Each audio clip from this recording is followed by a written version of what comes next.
We're going to look at the book of Zechariah chapter 14, and then we're going to look at approximately the last 5 verses.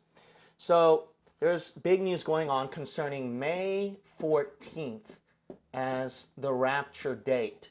Now, I think we all learned by now that you can't trust rapture dates so easily.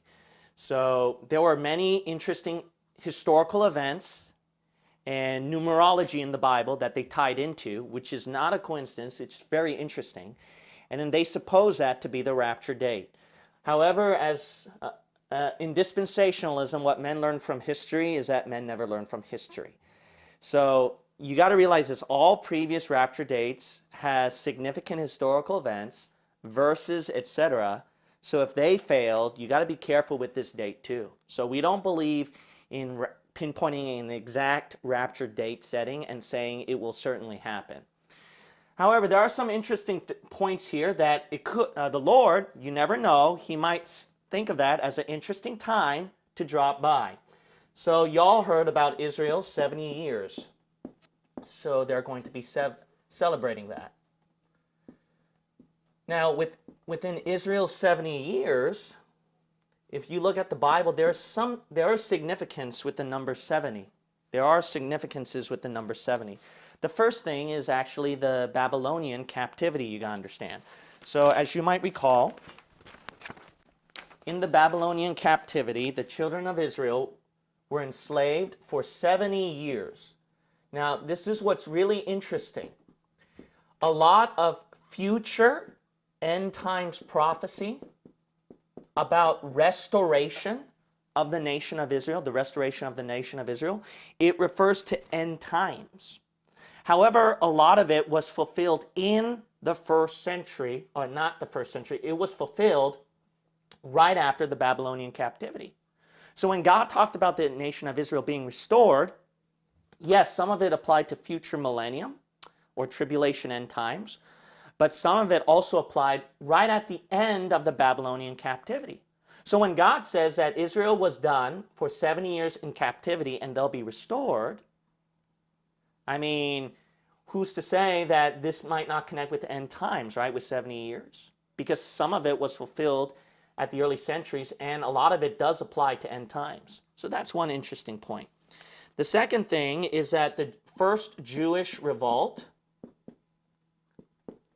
it happened within 70 years between each other. The first one started at 66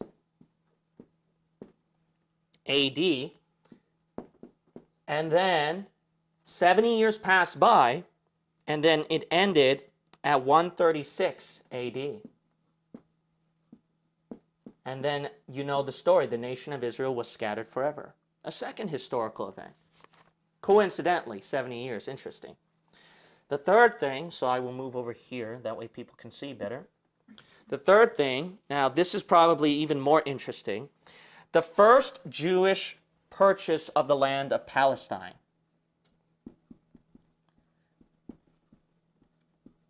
So during the first Jewish purchase of Palestine, it happened at 1878. Now, when it was purchased at 1878, can you guess that after 70 years later, if you calculate, what date is that? 1948, which you know was when the nation of Israel was restored. Interesting. And the Bible says that the end times is definitely connected when Israel is restored. That clock is ticking. So who's to say that there's nothing significant about this 70 years later on? So this is very interesting, 70th anniversary, what the Bible will show. Now, in dispensationalism, for some of you who don't know what dispensationalism is we believe that there are different time periods on how the Lord worked out things. So let me put the line more properly here. 1,000 years, then you have the tribulation here, and then we have the church age here. So obviously, The tribulation, that's when the Antichrist and 666 starts occurring. The 1,000 years is when Jesus Christ comes down upon the earth and rules for 1,000 years long.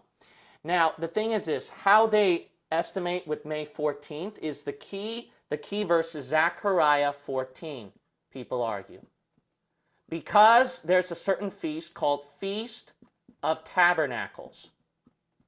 Now, here's the thing, the Feast of Tabernacles, that occurs when God comes down at the millennium. And they have to worship God. The Bible says that God demands worship, and they worship him during the Feast of Tabernacles. Well, it won't make sense that, we put once God comes down, and then God will give it an 11-month gap, and then they'll later worship him. No, it will seem more likely that as soon as he comes down, they're going to worship him immediately. And there are verses that show that. So, if the worship starts at Feast of Tabernacles, and he has to be worshipped immediately when he comes down at the start of the millennium, then the Feast of Tabernacles is going to be logical to say the start of the clock of the millennium. Now think about it. You go backwards years, right, into the church age. Now, what did the book of Daniel prophesy? There's a certain amount of days that the book of Daniel prophesied, actually. When you go backwards from the Feast of Tabernacles, which occurs like around in October, and then you go backwards 200, and it's over 230 days.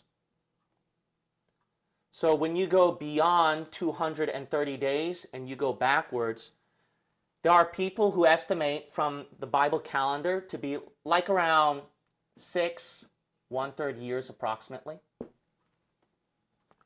So think about this. If it goes like this, the length, and then you go backwards, starting with Feast of Tabernacles at October.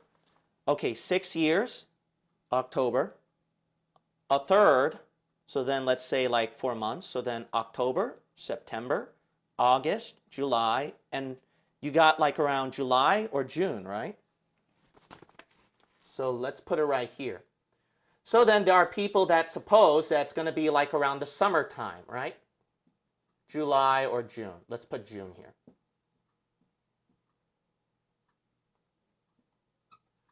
But the thing is this, is that the Lord, he has to clean up the temple as well. The Lord, he has to clean up the enemies and the pollution and then set everything up. If we were to do that, to give it a little bit more extra time before June, let's say, what's right before June? Right here. So that's why there are some people who argue that this would be a very logical thing to think about, that May 14th, the rapture could occur at that time. So which is really interesting. Look at Zechariah 14. We see that the Lord, he comes down during that time period. It's Feast of Tabernacles. Verse 16, and it shall come to pass that everyone that is left of all the nations which came against Jerusalem. So that's his second advent, Armageddon, when he comes down. He conquers the nations. Then what does he do? Which came against Jerusalem shall even go up from year to year to worship the King, the Lord of hosts, and to keep the Feast of Tabernacles. See that? They worship him, and then they observe the Feast of Tabernacles. And it shall be that whoso will not come up of all the families of the earth unto Jerusalem to worship the King, the Lord of hosts, even upon them shall be no rain. Now think about this, is that the Lord, he cannot send rain as well. He's not going to send rain if you don't go to worship him. So if we're going to suppose that he's going to start the rain once they come to worship him and etc., and if you insist Feast of Tabernacles, well, it doesn't have to be right at this day. It could be a little bit later on, maybe 11 months later. Why not? Well, think about it. 11 months without rain. See that? So that's why they're saying that it would be like Feast of Tabernacles. It'll be more logical to say that he comes right when it starts with Feast of Tabernacles, they say. And verse 19, this shall be the punishment of Egypt and the punishment of all nations that come not up to keep the feast of the tabernacles. Their punishment, no rain at verse 18. That's their punishment. Now, the thing is this, is that concerning rapture date settings, we gotta be very objective. There's a lot of interesting things right here, but you have to be objective and you can't just believe it easily. So one thing that you have to think about as a possibility is that you don't really have to say it starts right here. Now, you might insist that, no, it has to start right there. No, because they can worship God at judgment of nations. Judgment of nations is found at Matthew 25. In Matthew 25, as soon as he comes down, what does he do? He immediately judges the nations, and they have to worship him. And he has to divide the sheep from the goats. So when he divides the sheep from the goats, then you can say that, yes, when he comes down, when God comes down, they do have to worship him. But you know what? God can start it at the judgment of nations as the clock. So it doesn't have to be that case. Well, there has to be rain. Well, the thing is this, is that it doesn't have to be rain because the millennium is a time of what? Peace and prosperity. The Lord, he changes the whole earth. You see that? I mean, you got to realize this. Adam and Eve and the days of Noah, they had no rain at all. And yet they did fine and lived a prosperous life. So the Lord, he can take care of the earth. He can take care of the earth and he can time things right. So they don't think about that. The second thing that they don't think about is this. The second thing that they don't think about is that previous rapture dates had the same thing. What I mean by same thing is that they had the same logic of verses and historical events, but they didn't work. The reason why this may be different from other ones is because you found something else that's interesting. See? But let me ask them, the rapture date setters, this question. Did you disprove the previous rapture dates? Did you disprove them? See? They just found some things that were more interesting here. That's all they did. They didn't disprove these. So that's the same thing right here. The third thing is this, is that what you got to realize is this. In 2 Peter 3:9, the Bible says the reason why he prolongs the rapture is because he's looking to see how many souls are still willing to get saved tonight, to get saved tomorrow, to get saved next month, to get saved. I mean, somebody might get saved right now. You never know. So the Lord, he always does this. If you read the apostles' writings, they expected the rapture to happen at their time period and the kingdom to be set up. But it's been 2,000 years, right? Why? They even had the Antichrist. The Bible said the Antichrist was already there. Not the official one. It was an unofficial one. But then they realized that the official one can come out any moment because the Lord had an Antichrist set up, the Roman Caesar, so he has to be Roman, and he had the rapture and everything set up in play. So that's why you got to realize this, is that the Lord, this makes sense now why previous rapture dates didn't work. There were a lot of things that were interesting and the Lord could have came, but he chose not to. See? Here are other interesting things concerning about the 70 years.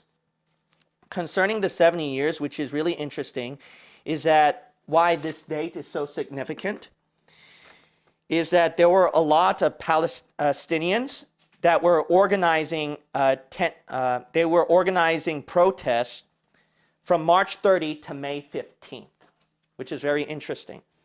And it was at the border fence between Gaza and Israel, and that included a tent city for participants as well. Now the thing is this, is that if the Palestinians had one, why won't the Jews have one during this day, May 14th? And all you need is a tent set up for it to be the third temple that the Antichrist can rule over. I don't know if some of you know that, but it's possible that the third temple in Jerusalem that's going to be set up, the Lord could see it as a tent set up. I'll show that in a different study, actually. The Lord can call it a temple.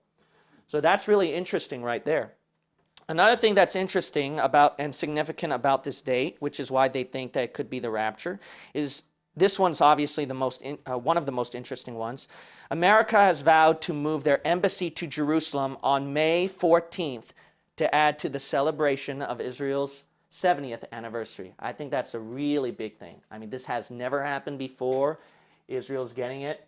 United States is one of the things that's connected to a lot of one world, or United Nations, one world stuff. So if they're in play, I mean, you can get a lot of things set up. So the thing is this, is that this is an interesting day, but remember, you got to look at all possibilities as well. They don't look at that.